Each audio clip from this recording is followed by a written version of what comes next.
In this video, I'm going to be building a farmhouse style table.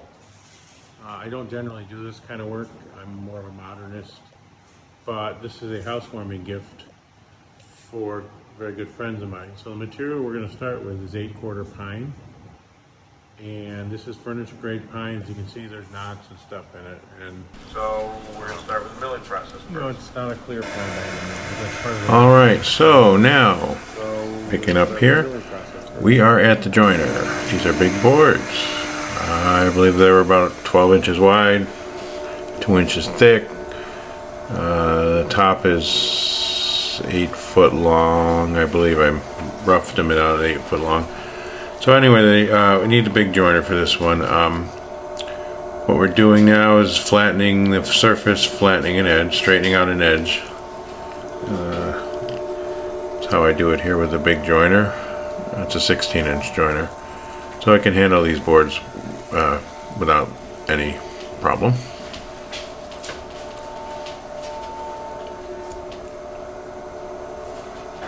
Alright, now on to the planer. We're going to make these boards parallel and get them smooth and thickened out. Getting ready towards working our way towards gluing up the top. This is actually, I should have prefaced this, we were starting with the top of the table, and then I'll build the actual frame, but we're starting with the top. These are boards for the top, so we're just milling them down, making them parallel and smooth, getting ready to glue up the top.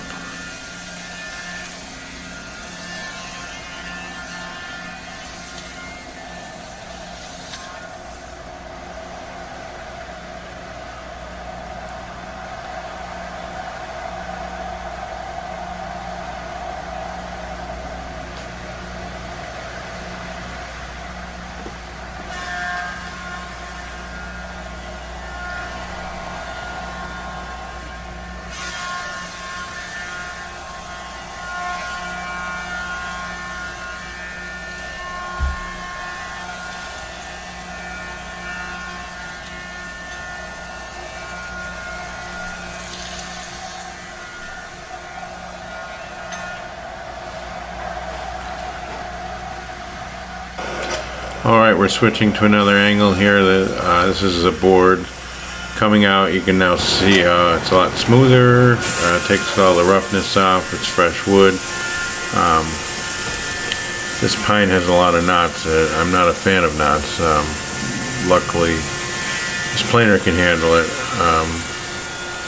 It does a nice job for me. I really like this machine.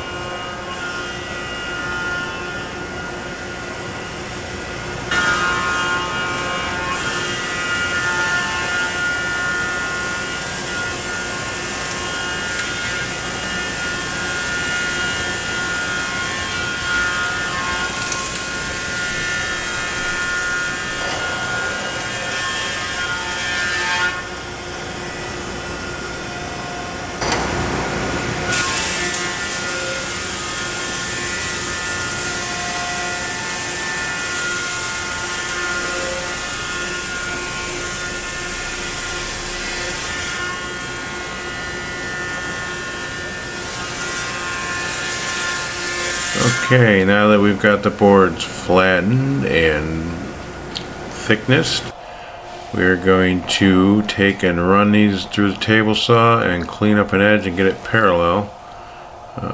Makes it easier to do this before we glue up into a big panel, obviously, and you want things to be parallel. One, for clamping, it makes it a lot easier to clamp the thicker boards, the wider panel. And also too, it looks better when you have everything parallel when the finished product. The joints are generally not seen. They're not seen at all, but you will see the grain. If it was like tapered or whatnot, you would notice that in the grain pattern of the wood and the tabletop, and we wouldn't want that.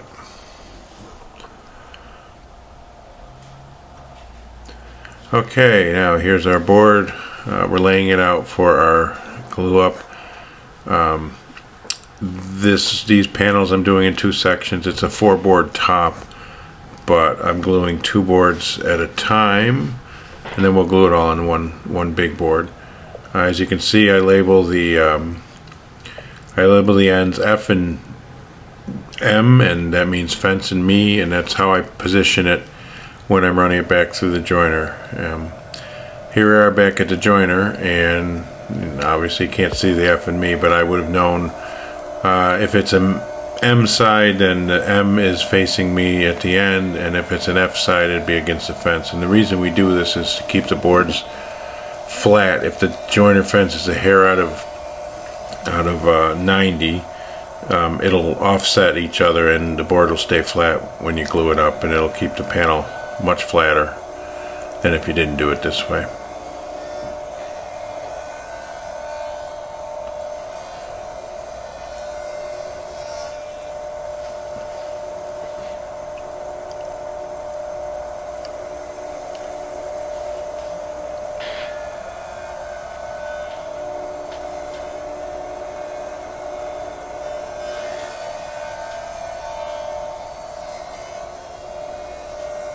And when you hear that high-pitched sound when the board's going over it, that means it's hitting a knot, which is harder. Now I didn't, for some reason, have any footage of the actual glue up. I must have forgotten to record it. So now this is the 2 panels glued up, running them through the planer. This will clean them up. And actually, I don't think I have a video of it as well. After I run it through the planer here, I would have run it through the wide belt sander as well, clean it up, and not that I have any tear out in it, but it just about everything goes through the wide belt sander before anything happens, past what we were looking at. I generally tend to run everything through the wide belt sander. It just makes everything go faster and gives me a better finished product.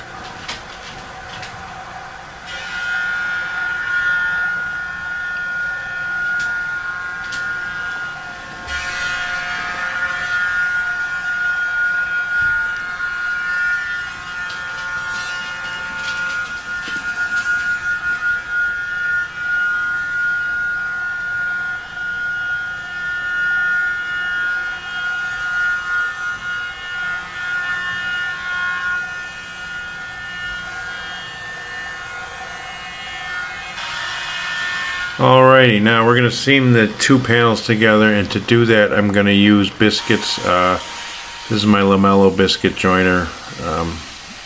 Gives me really accurate results. This joint will be pretty much dead on flat, so won't require a whole lot of sanding and flattening. And this board, when it's glued up, is actually going to be too wide for my wide belt sander. This is why normally on a smaller top I would glue it all up in one piece, and then I would run it through the wide belt sander, which would flatten it off faster for me. But I've already run the 2 sides, so I just have the one seam that I'll have to deal with after it's all glued together. And it's a pretty quick process. The biscuits give me good alignment. I mean, this is real time, and just setting it up here to put the slots in it for it, and goes pretty easily. Just got to do both sides.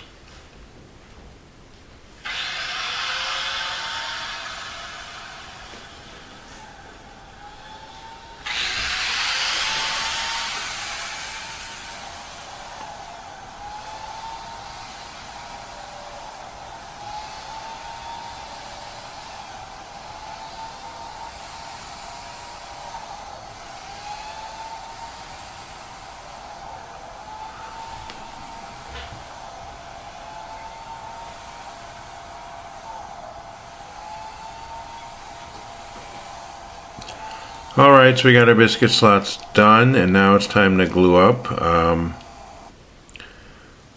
I did notice, I'm not sure why it took me so long to put the glue on. Usually I can put it on pretty quick. Generally, I didn't do it on this one, but I generally do use a paint roller. Doesn't really make a difference. It just goes faster when I use a paint roller. Just squeezing out glue. And then after I get the glue on, I'm not sure why it took me so long to do this, but I did notice it took forever to get the glue on. Not that it makes a difference, it just takes time. But anyhow, So then after we glue it up, I'll throw the biscuits in, and the biscuits are just there for alignment.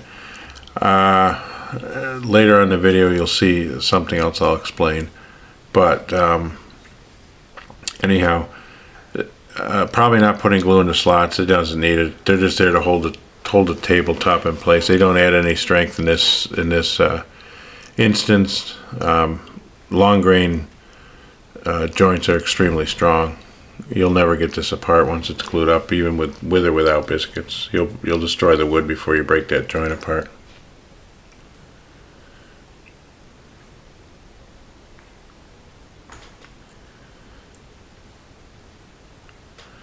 Alright, finally got the glue on.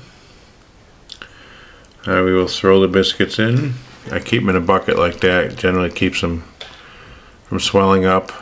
Keep them contained like that. Just throw them in.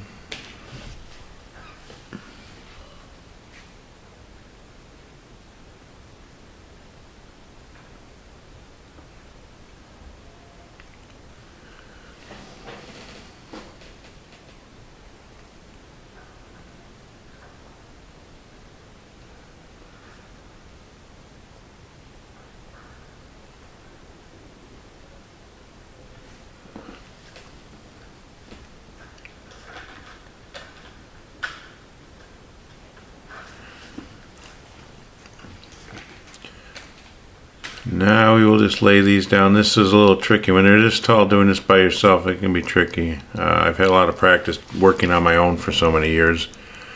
But this would be a lot easier if I had a second pair of hands on the other end of the board. We could just lay them down pretty quick and get them into the clamps. And unfortunately, I did notice while I was doing the glue up towards the end here, it looks like the camera shut off for some reason. I don't know what happened. So you're not going to see me clamp the whole thing up, but you'll get a general idea of how I do it. I mean, basically just lay them down, and the biscuits will align, and then we just tighten up the clamps. And you won't see it here, but there would have been clamps. Once I get the base underside clamps down, I'd put at least one or at least two, probably three on top. I'm not sure how many clamps I used. And you want to use clamps on opposite sides, so it helps keep the panel from bowing. If you just clamp on one side, it generally will bow it'll bow up the whole thing. And so you generally want to keep the clamps on opposite sides. All right, here's our legs. I'm not gonna lie, I bought these. Why did I buy them? Because it's more of a value to buy them. For the money I paid for them, I could not make them for that price. So here's our mortises layout. I'm going to use a double mortise here. I'm going to use a slot mortise here, which you'll see soon. And this will give me the strength of like doing a 1-inch mortise and tenon joint, but it gives me double glue surface. These are loose tenons. Similar to a domino, but these will be a lot bigger. They're going to be half inch in diameter. So here we are at the slot mortiser. So what this basically does, is you'll see, is it cuts a slot, and as we cut the slot, I go back and forth and it plunges in and it makes a slot. And what it does is it allows a pocket basically for the loose tenon, which is just a piece of wood that's been milled to this exact thickness and then rounded the corners and rounded over, and it gets glued in. So it basically works like an integral tenon, but you just glue both sides of it, and it's so much more efficient and faster than an integral tenon. It's just as strong. You basically can cut your pieces to the length you need. You don't have to start factoring in how much extra wood do I need for the length of the tenon. It just makes life go a lot faster. So to do the double tenon like I did here, so I cut the first one, and we'll shut the machine off here. And then now we've repositioned it to cut the second one. So how I've done this is I put a spacer underneath that. And the spacer is very important because the spacer keeps all of them, the distance between the two tenons, exact on all the pieces. If they're not exact, they won't fit. They'll bind against each other. So by using the same spacer throughout the whole project, it keeps everything exactly consistent, and it repeats the process. It's the best way to do it when you're doing this. So these are the mortises for the legs, and we're going to cut two mortises in each leg. Well, actually there's 4. It'll be done on opposite sides as well in a second here.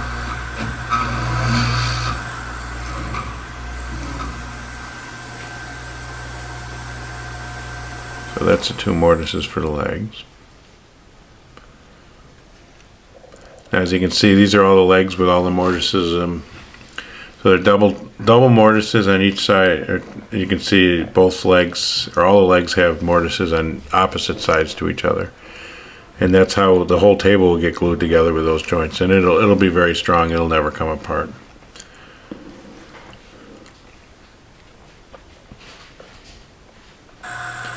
All right, so now we have to cut mortises in the stretcher. So same thing, same spacer, keeping everything consistent. And we got to cut 4 in each stretcher. It's going to have 4 mortises, just double.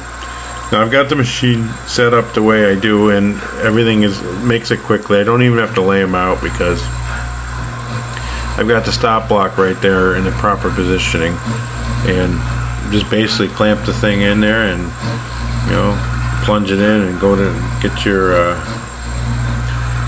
mortises cut. The machine actually uses a 2-fluted end mill is what I use in it, and it just cuts a mortise, and you just flip it around here. Or actually, I drop it down here for the second one, and then I use the board because it's the clamp is on the top there, and I use the board to disperse the pressure because it's on this leg. It's pretty close to the top, and if pressure gets too much, it could crack the leg, especially on pine, because pine is soft.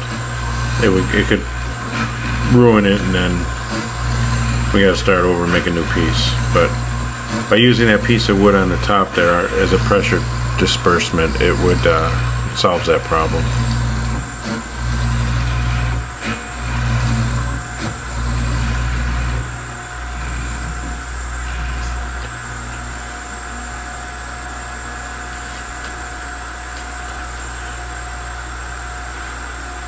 I'm gonna cut the last one here. Apparently I cut the first one before I started filming here. I don't know.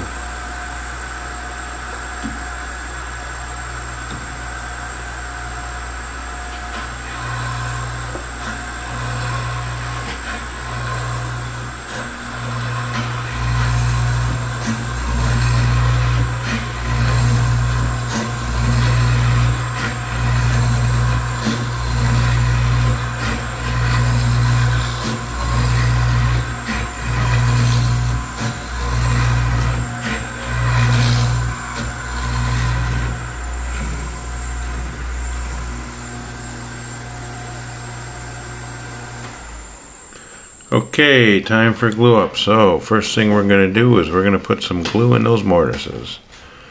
How I do that is I just squirt some glue in there, and then I'll come back. I got just an artist brush. You can use any kind of brush. Quickly smear it around. It's as I've done these things for so many years. When I was learning and in school, glue ups are always such a scary time. I mean, you've done all this work, and if you didn't do it right and didn't do it fast enough, we were always like worried that the glue was going to set up too soon, and it would all not go together. But it gets to a point once as you keep practicing and learning, it just becomes second nature. I'm not worried about the glue setting up. Generally, what I do to also, it could tack up a little bit. So as you see, I generally put all my glue in first before I start inserting tenons. I found that generally it keeps everything loose and moving around easier. Not that it really matters, but this is real time. It doesn't take that long to glue these up. You got a bunch of mortises, squirt some glue in there. Now once we got that done, so now we're going to have to come in and insert the tenons here. Tap them down in there, they'll go right in. use a rubber hammer. You don't want to use a metal hammer, because if you mushroom the top of it, it won't allow the whatchamacallit, the tenon to fit through up top. So it's always good not to use a metal hammer. Sometimes you can use a wooden one, but especially with pine, really soft, it's not going to take much pounding before you start mushrooming it. So then you just slip them in here. They should slide right in. If you can see it, slides right in once you get them lined up. And then we will, apparently I wanted to clean that. There must have been some glue squeeze out. Layer them down on the bench. Now, when I do this table, I'm actually going to do this in two separate glue ups. I'll glue the two short sides first, and once those dry, then I'll put the tenons in and I'll do the long sides. It's always better to do it this way. It just gives you just a lot less stress and time, and then you can clamp it better. You can get a better clamp job. And honestly, you don't really need to let these set up that long. I mean, you can probably pop them out of the clamps in 20 minutes or half an hour. I mean, as long as you're not torquing on it or whatever. But you could get this glue up done in an hour. The whole table itself. It's not really that difficult. And then again, I got obviously, especially with pine, I've got some blocks there to keep the pressure of the clamps and the metal of the clamps from damaging the pine. I mean, you should do that with any wood, but especially on pine. If I was to tighten that thing down directly on the wood of the pine, you'd have big imprints from the clamps, and you can get them out. It's not the end of the world. It's just, again, always trying to find ways to not make myself have more work to do. So it always saves time to do things that way. So a couple clamps here, tighten it up, and that will tighten that joint up real nice. And we'll be ready to move on to the next step.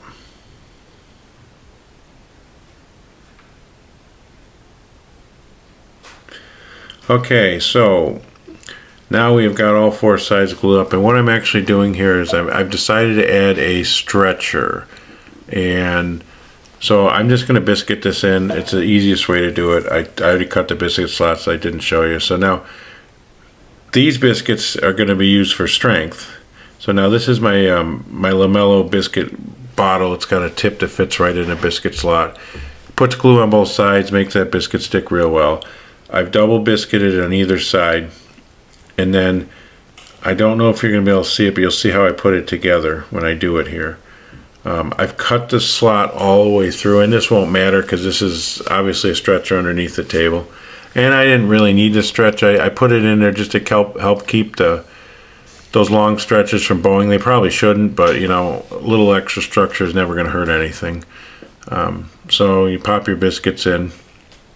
And because I cut a slot on that piece that you're going to see going in a minute, it'll slip right in. So you don't have to push it apart.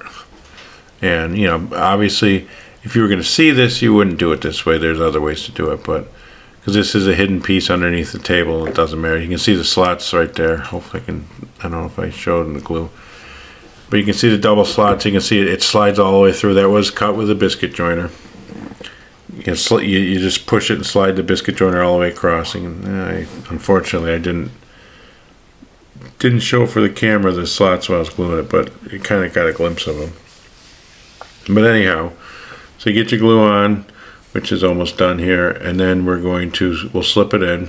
Oh, there's a slot, so you can see how it runs all the way through the board.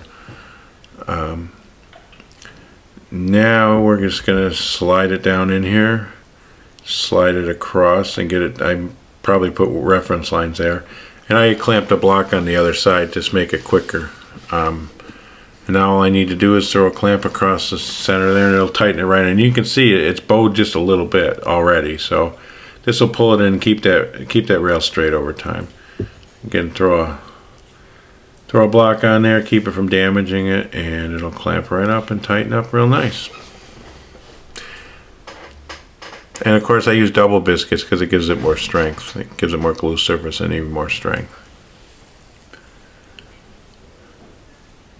Alright, so that's the completed table base. Well, now we just got to trim it up here.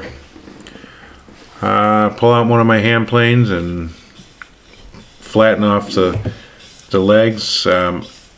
when I glue these up, you generally, you want to try to get them as even as possible, and sometimes they don't always even out, but you always want you're going to want the stretcher up above the leg, because it's a lot easier to flatten the stretcher to the leg than it is to flatten the stretcher the other way around. As you can see, I'm just running it over here with a hand plane, and I'll take it down until it's flat across the top there. Good sharp hand plane makes quick work of this.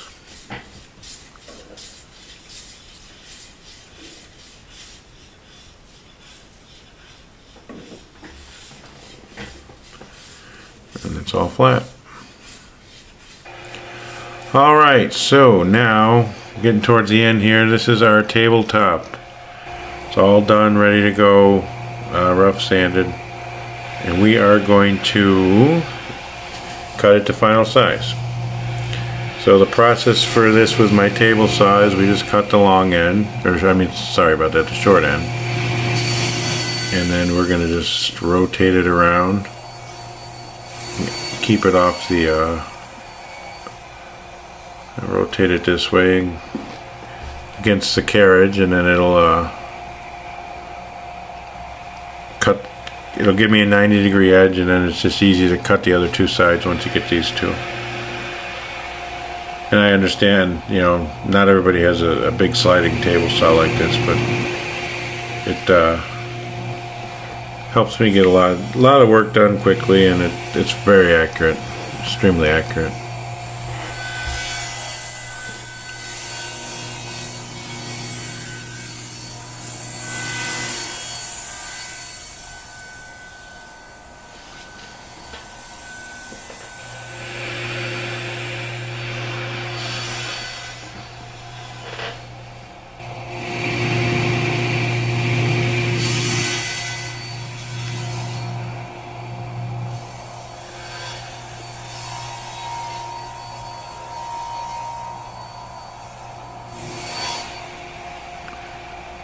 Alright, so we have cut the top to size. Now, unfortunately, here's the finished table. I did not make any footage of me doing this finish. I sprayed the bottom base with white lacquer, and the top was stained and then sprayed with a water-based clear. That's our finished top, and here we go. And this will be delivered soon, and hopefully maybe I'll get some footage of it. Appreciate you watching. Please like, share, and subscribe, and hopefully we'll catch you in the next one. Have a great day.